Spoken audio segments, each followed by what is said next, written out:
And welcome to Weather and Ag in Focus on this Friday, March 21st. I'm Chief Meteorologist Dean Wysocki along with our Ag Director Bridgette Readel, and it's a windy and much colder day today than it was yesterday. That's typical of spring, up and down, up and down. But I'll tell you what, you step outside yesterday, it felt a little more like spring. Today feels a little more like winter with a bite in the air and wind chills in the teens and 20s across much of the area. So a little bit warmer where you're at, Bridgette. Lucky. So far, so good. Yeah, it looks like it's a day that's going to be close to mid 70s. So we'll take it. I mean, if you're going to be out of town, go to places that are slightly warmer. That's but exactly frankly, right. it's going to continue to warm up as things move up towards the upper Midwest, because I'm pretty sure all those folks in Nebraska, it's not going to take too terribly long before the snow that they received this week and into Iowa is probably going to melt off. I have talked to several folks this morning who mentioned that they are out of power. A lot of power lines went down in that storm. Yeah. Oh yeah, it could be 2 weeks. Ugh. They are active power crews out there that are doing their best to help, which is similar to what happens when we have an issue and power crews come to our rescue. So there's a lot of folks working real hard to bring everybody back online. When you look at that neighborhood, there's certainly plenty of agribusiness as you get into Iowa. They definitely want to make sure they have power and or generators, because that's a heavy hog production in the state of Iowa. So got to keep those pigs happy and healthy indoors. No doubt. No doubt. Well, one of the things I want to touch on real quick here, because this hit close to home when I found this out today, is everybody knows about the Doge cuts, and, whatever side of the aisle you lean on, that's your choice. But when it hits close to home, they just made some cuts in the National Weather Service, NOAA, and we just found out yesterday into today that there's quite a few sites due to the lack of staffing. Now, the National Weather Service offices across the U.S. have already been short-staffed, and they do rotating shift work. And you're probably thinking, well, boo-hoo. But with short staff and rotating shift work, now they are going to scrap launching weather balloons at some crucial sites, 2 in Nebraska, 1 in South Dakota. And I'll tell you what, it doesn't sound like much, and there's other sites that they're scrapping too, but this plays a big role when it comes to severe weather forecasting. We need to know what's going on above us to be able to forecast what's going to happen here at the surface, and this is just a huge hit when it comes to severe weather season around the corner. This also goes, all the data that we ingest from these weather balloons that get launched, all of that gets put into our supercomputers, which, basically print out all these different forecast models. And when you're missing data in crucial areas, especially coming right off of the Rockies, this could really mess up with some of the forecasting models. So, it's a tough hit, and hopefully they reverse that. We'll see what happens. But so it's hit the weather community right now. How has it hit the ag community yet, Bridgette? Has it in any way, shape, or form? Oh, absolutely. Okay. Now, first things first, I'm going to set up these parameters for us, and the fact that we need to remember this. Anytime that you have been in private business and cutbacks have been made, you can see where things get cut deeply to the bone, if you will, and then they can come back after decisions are made, and you can certainly argue the for or against what you wanted to make sure stayed viable. Now, that's probably going to happen here. Did we cut too deeply in a number of agencies? We could have. Will things change? Probably. Now, when it comes to the ag community, we had a lot of payments that were frozen from USDA, payments that had been part of that previous packages such as CRP, EQIP, etc. It goes to show that a number of folks stuck their neck out, so to speak, to do updates and to make improvements, but then are waiting for money on the backside of that, and currently some of that's in question. We have been told that the $30 million in programs that needs to be released will be released and will be paid out to farmers coming up very shortly, but we know that there's other cuts that have happened as well, and we're just going to have to watch and see what takes place. I know it doesn't feel very good. In fact, we have a guest coming up here in April. We're going to talk about the farm to school menus, and where we have local raised food, beef, fruits, and vegetables that have been taken to schools. A lot of those programs have been cut. How has that affected what's happening locally? What's their anticipated timeline to see if that comes back and more? So There's a lot of probably a lot more in question than we know the answers to at this point. But yes, the Doge has made a difference in Department of Ag USDA. Yeah. Yeah, it's kind of stinks. I know I've got a lot of friends that work in the National Weather Service, and they're taking yeah, obviously they're taking it a little harder than the general public is, and I can see their point. When you're already short staffed and you're doing rotating shift work, and then you're extremely tired if you've got to do split shifts and stuff like that. So understandable, like you said, Bridgette. Hopefully that after these cuts that they dig a little deeper, and hopefully more changes are made for the better. But we'll see. We'll see what happens. But hey, Right. this is a big day too because we're giving away our quilt today, aren't we? We are, and so that's a big positive note for a Friday. This quilt is featuring a farmer's prayer. It is a handmade quilt. It's 5 by 7, and it's at our studios for its lucky recipient.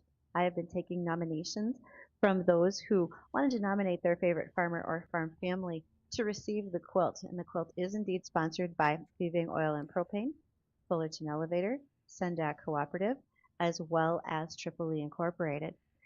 I do have a winner for us. I had to cut everybody off at the time that show started today at 1 o'clock because we said we were going to do it in this hour. And our winner, who's going to receive our quilts, Bob Drees. Okay. What makes him special? Well, in the application I received about Bob, the nomination said the Drees family has been farming in the Red River Valley since the 1920s. Wow. The Drees family farm is fourth generation. They have a reputation for being progressive, using up-to-date methods, and a commitment to outstanding stewardship. Family is a strong part of their business. Bob Drees and his daughter Kristen provided an educational tour and history of their farm for homeschool children in the region. They have taken the time to teach students about crops, seeds, equipment that gets used, the business side of their farm, and how it's managed. They are proud North Dakota farmers interested in passing along their history and sharing their knowledge of the community. So congratulations to Bob Drees. I'll be reaching out to Bob to get that quilt into his hands for him and his daughter, Kristen. So that's just one of many nominations that I have received. Good deal. Good deal. Well, congrats, Bob and Kristen, and 4 generations. Woo. Well, I think it's fair to say that in this region, we have that. I have several friends in Montana who are 6 and 7 ranchers. North Dakota, I think 4 and 5 generations is not terribly surprising. Some of the other folks that were nominated, I received typical information in the nomination form. Maybe I shouldn't say typical, but really glowing reports. So, such as one particular family that is working in regenerative agriculture. They're implementing practices, they're working to restore their soils as well as human health. They have even gone so far as to not only take care of the parents, but the family take not only take care of the parents, but the family farm. So there's a lot of true grit, determination. Farming can be a livelihood. Farming can deeply be in your blood, but farming also sometimes just have to remember it's a job. Do your very best, and remember that you are helping others in the same way that every other industry does as well. So thanks to those farmers, particularly as we work through National Ag Week. It's been a great week to celebrate with so many. So, and again, thank you to Bob Drees for what you do, and I'll be making sure that that quote gets out to you. That's just one thing we get to do today. We should have so many more. One of them is talking with our guest today, Geraldine Mellencamp. Geraldine and her husband, Richard, are in Indiana. And it's interesting to note that not only do they have what you'd consider traditional farming methods with corn, they have a fresh flower business. Flower farming, not the baking flour, but some different flower farming. And we're going to talk with them after we hear from the markets and the American Ag Network.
Welcome back to Weather and Ag in Focus. And don't forget, if you have questions, you are certainly welcome to reach out to us on the JLA Insurance Hotline, and that is 701-293-9000.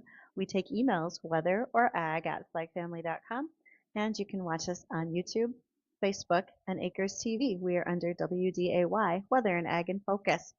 Next week, Wednesday, that is March 26th, there will be a movie at the Fargo Theater. It's free. It's all about farming, particularly focusing on regenerative farming practices with a family from Laverne, Minnesota. That's the Fikema Family Farms movie. It's called From the Heartland. And join us at 7 o'clock.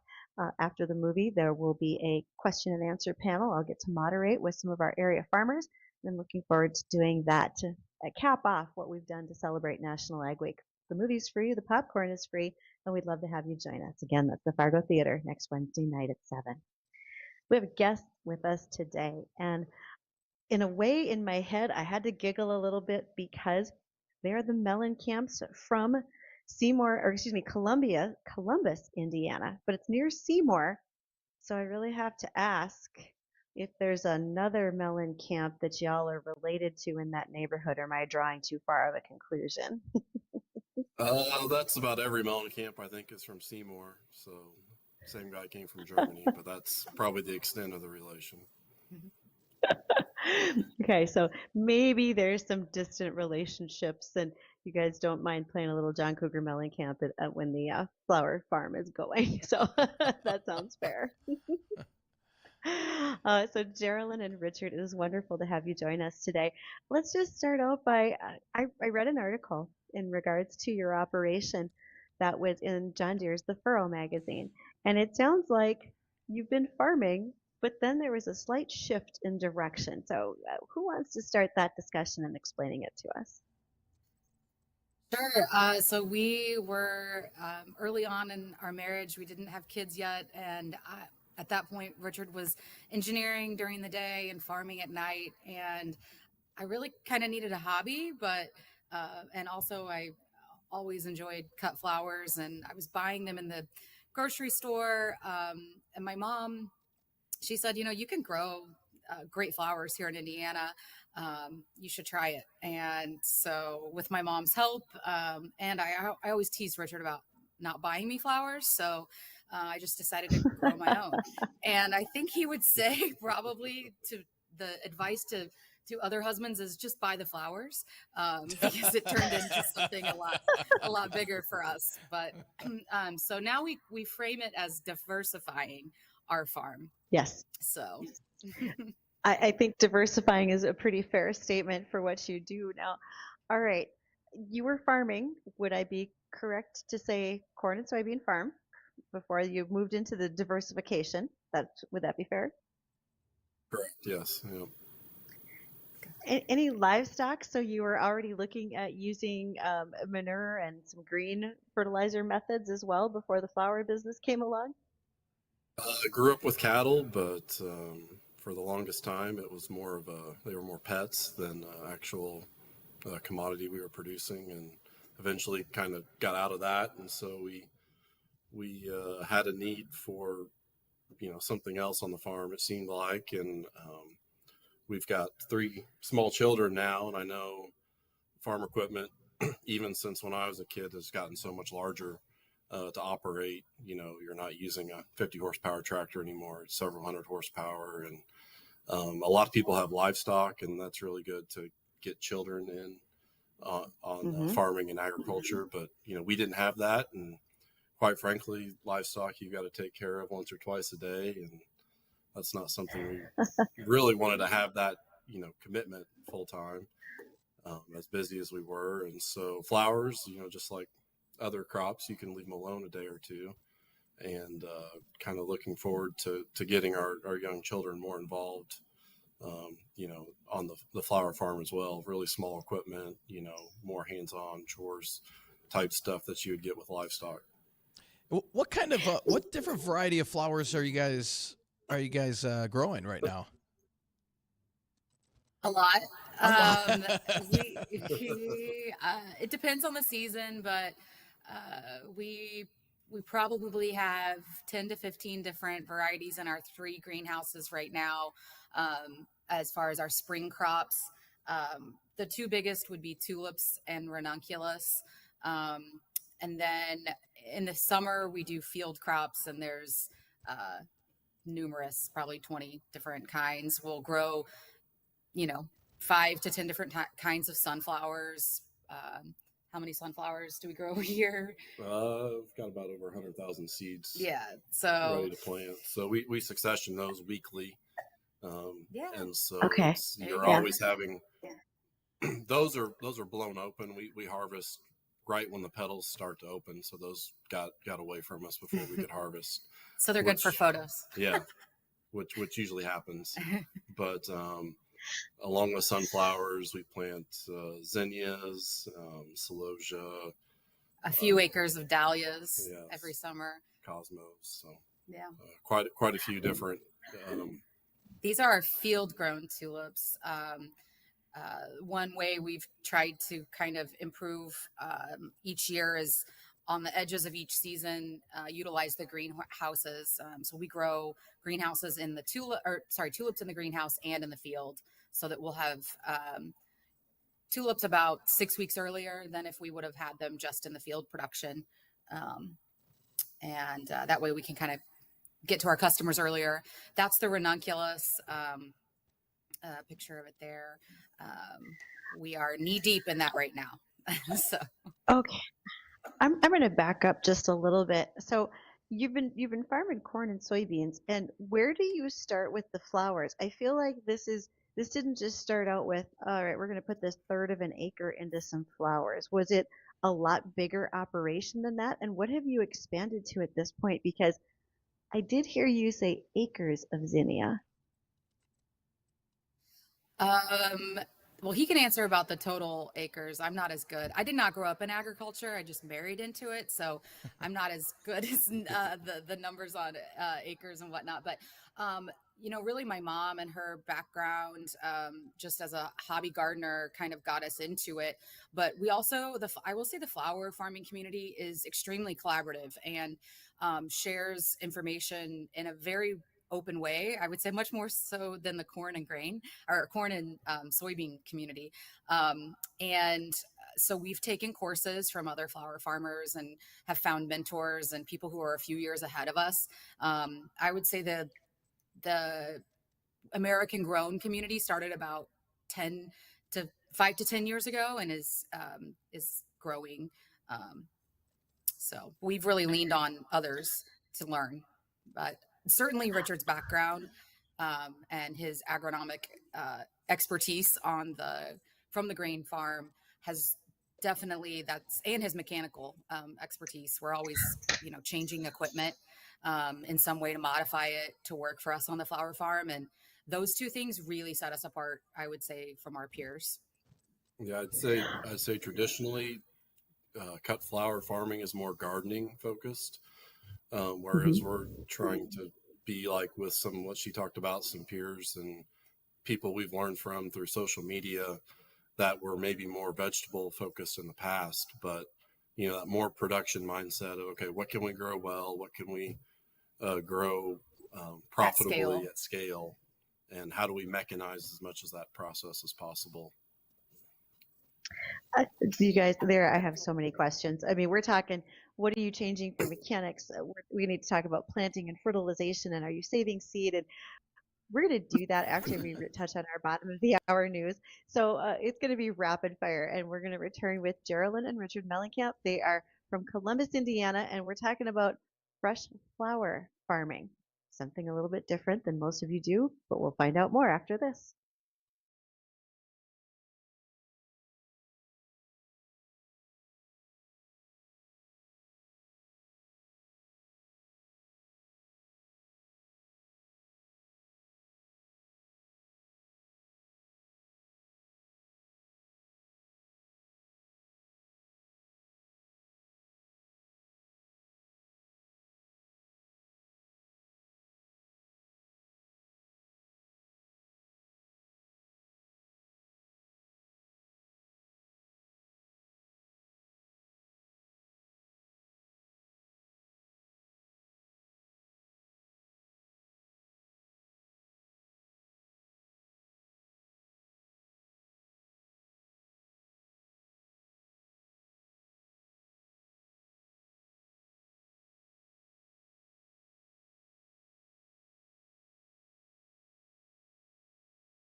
Welcome to Weather and Ag in Focus. And what a wonderful topic for the day as we talk about spring, fresh flowers. And we're talking with Geraldine and Richard Mellencamp. They are in Columbus, Indiana. And I'm curious, when you started out with the fresh flower business, how do you plant all of these? Is everything by seed? I saw tulips, so I know those are by bulb. Hand labor? Have you modified something as far as equipment to mechanize the whole situation? What does planting look like for you? Yeah, so we started out hoeing in sunflower seeds by hand, a lot of planting in weed mat that we had burned holes in to try to minimize that, but led to a lot of labor and work just to plant and maintain the crops. And so I've worked a lot, watched on social media what other farms have done, and adapted some of the equipment we have on the farm. And so there's in the greenhouses, we still do a lot of transplanting of plugs By hand. But Yeah. tulips, we'll dig a large trench with tulips with a tractor and put those in and then cover them up and just harvest the whole bed at a time. As far as dahlias, made a potato plow planter that installs drip tape with the dahlias as we plant them, and then follow that up after harvest. We'll dig those up with a modified one row potato digger that allows us to bring all those up to divide in the winter and plant the next year.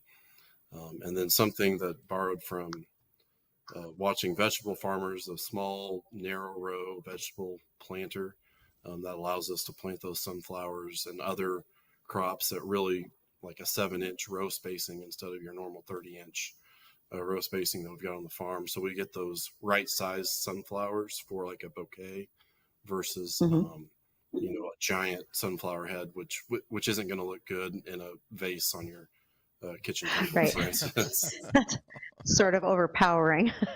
Yes. So when you were doing all of the flowers, I'm curious, do you save any of the seed once you get to the end of the season, or are you completely reliant on suppliers to get you seed as you need it? So some of it is patented and you're not supposed to save. Others we Oh, do sure. save. So for instance, like I mentioned, the dahlias, we'll dig those up. However, the tulips, while they're on bulb, we pull them off and harvest with the bulb. We just pull them right out of the ground. And so Oh, that allows us to store them in the cooler for a couple weeks at a time. And then all we have to do is cut that bulb off and then put it in water, and it's going to hydrate and perk right back up. Similar like with peonies, we can cut those, but store them dry and then have them up to a month later. But the tulips, the downside with that is once you pull that bulb out or harvest that tulip, you're not going to get a good, even if you cut it off at the ground, all that energy, all that plant material is gone. So it's not going to produce a flower the following year. So that's probably our least margin crop that we have to buy every year. Usually they come from the Netherlands, a big tulip producing region. They've got that dialed in. Everything else we either source, like the crops that go in the greenhouse are higher dollar, higher value crops, and we source plugs for those, or ranunculus is a corm or a bulb as well. So we buy those. And then our field flowers, like zinnias, that's all seed. So we could save seed. It just hasn't been part of our program. Sometimes it's not economical. With dahlias, it is, as each dahlia tuber we buy usually costs around $5. So if you can divide, say, 5 to 10 tubers off of one plant, that's very economical. Gives you a reason to save it, as opposed to some other, like tulips, for instance. Now you guys, Wow. you guys say you still raise corn. Is that correct? Yes, corn Okay. and soybeans. Okay, so what do you enjoy more? Do you enjoy raising the flowers more or the corn and soybeans? And I bet this is going to be a split answer here.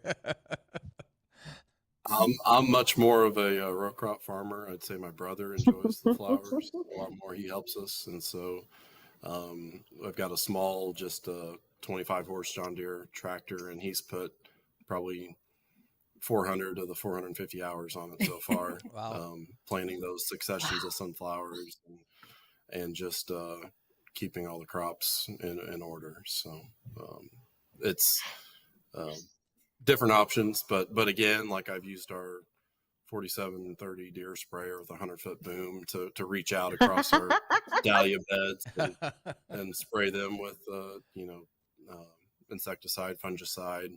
Having a private applicator's license is really helpful and beneficial. Being able to read the labels and understand a lot of the chemistries we use on the row crop farm are labeled for many of the flowers we grow. And a lot of universities have studies, North Carolina State, Cornell, Kansas. They've got a lot of good resources out there. That is huge. That is a question I wanted to ask is, what are you fighting for pests? Are we talking insecticide, fungicides? And you just answered that for me, and kind of how you're getting it done. Okay, so now I want to know about weather-wise. Here, I would be so afraid of an ill-timed hailstorm. Has that happened? Yeah. We've had that happen. Yeah, it's really sad when you go out there and the flowers look like confetti. We have just tried to zero in on like the highest valued crops that we can get in the greenhouse that has that kind of protection versus growing larger at a larger scale, the field crops that the seed is a lot less expensive and the labor to plant it is a lot less expensive. So we are okay with, losing a succession here or there if it's out in the field. But yeah. What about fertilizing? Are you doing like a liquid, a granular? Do you not? Because they don't All the above. So Again, keeping pH and balance is important, but then also NPK, we'll spread that over our outdoor fields, our indoor and our drip tape, either the indoor or the dahlias that we apply drip tape when we plant those.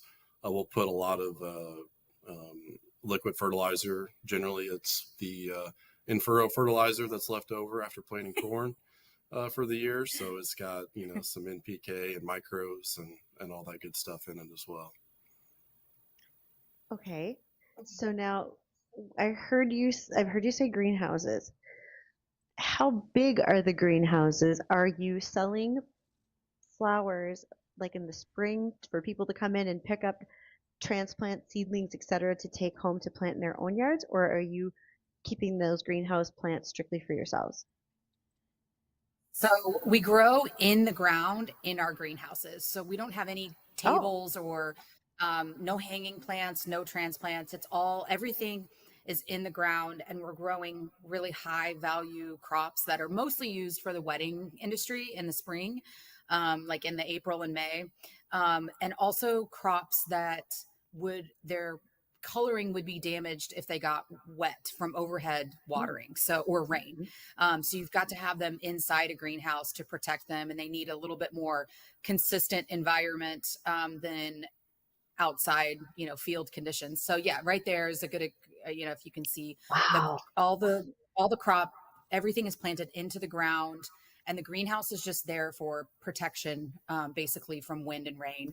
So that's ranunculus crop. That's probably we can have that as early as late February. And it will bloom until June, depending on how hot, our spring and summer is. It doesn't like, it's an Italian flower. It likes a Mediterranean climate. So, once it gets above 80 it's going to stop blooming. Yeah, it'll stop production. So, depends on how fast it warms up here in Indiana. This is eucalyptus, and that's been something that's really great for us. We've can grow that in the greenhouse year round. When we started selling to florists, they didn't want just blooms; they wanted some greenery as well, especially those for weddings. So that's something that we've started our first year when we had greenhouses. To answer your question about size, they are 30 feet wide 100 and foot 100 feet long. And they're completely climate controlled. They're heated, automated. So, I mean, that's nice. The sides will roll down if it's too cold. They'll roll up if it's too hot. Yeah. So we don't have to babysit them nearly as much. But I mean, it's a big investment. So that's why we have to make sure we're putting the highest value crops in. Yeah. Oh, absolutely. I can see that. Because who are your customers? You mentioned florists. Are you going directly to retail, wholesalers? Do you have folks stopping by the farm to buy fresh cut? I would like a farm stand, but Richard doesn't want anybody coming to the farm because it's, our house and the grain farm's right there too.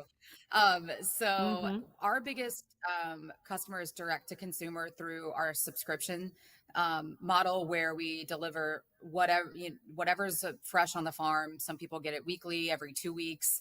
And so that's, within a 1 hour radius, pretty much, of our farm. We do sell direct to florists. And we have sold to wholesalers in the past, large wholesalers in the Indianapolis area. But what we found in the last 2 years, our niche is selling, 1,000 to 2,000 stems a week to other flower farms that are in a bigger market than us, but bigger metro area. And they don't have the production or scale that we have.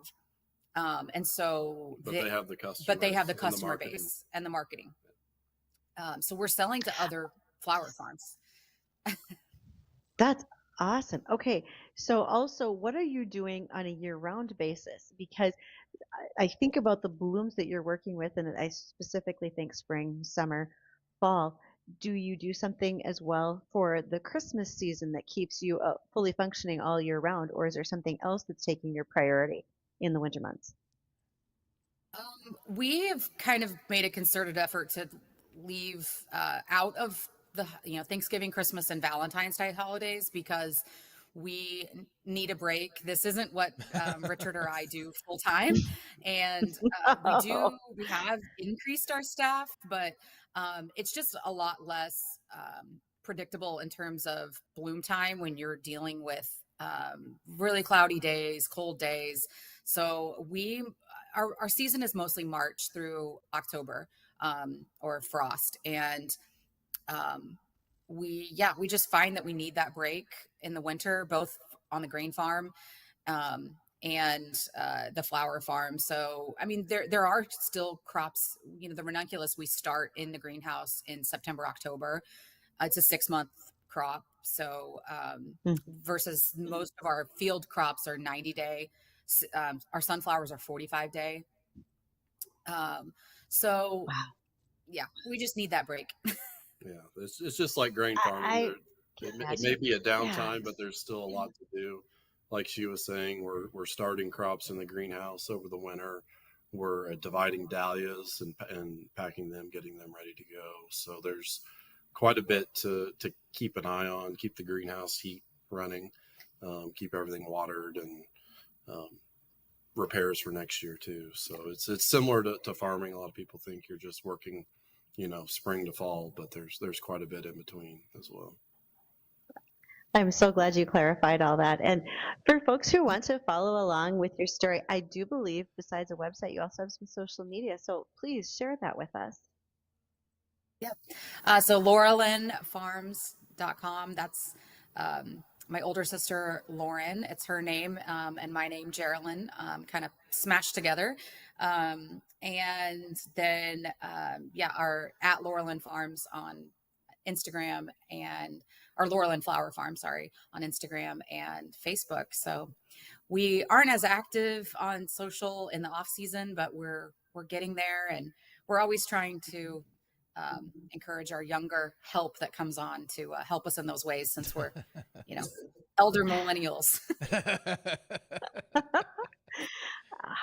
Thank you so much today, Richard, Geraldine. Absolutely a fabulous way to end a week is talking about something as bright and sunny as flower farming. So thank you for that. Yeah, thank you. Thank you. Pleasure. Thanks, guys. Well, when we come back, we're going to have a recap on the weather. I think Bridgette's got another couple of ag topics to go over. Crazy weather heading our way over the next 48 hours. We'll run down the details coming up here after the break.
And welcome back to Weather and Ag in Focus on this Friday, March 21st, 1:54 in the afternoon. And we've got one of our favorites. Well, loved by some, hated by some too. I don't know why would they not like this wonderful individual. John, you're on line one. What's going on, John? I was going to say, define favorites. Well, it's kind of a broad term. You're one of my favorites. We have a thumbnail themed around you, John. Well, see, you're Addison's favorite. Yeah, well, some people like Elon Musk, others, well, not so much right now, evidently. Kind of like you. So, yeah, exactly. See? So this morning, I heard your dilemma about a shiny bauble in question, and I went down to the WAG engineering and team development department, and we came up with two answers. And one of them was everybody suggested maybe a part-time gig as a TV meteorologist somewhere. Okay, that's one. What would the other one be? The other one was we've developed a seed. Not a pill. We're not big pharma, but we developed a seed whereby instead of a lab-grown diamond, you can have a soil-grown diamond. Depending on the crop, they may tell you that it's worth diamonds. John, all you have to do is trade some of your hard-earned cash, not a lot, for this magic bag of seed. Interesting. That's all I'm saying. All right. Well, you'll have to get me in contact with that person. Thanks, John. Well, just go down to the development department downstairs next to the desk. Okay. We'll go down. John, have a great weekend. Oh, boy. Always great hearing from John.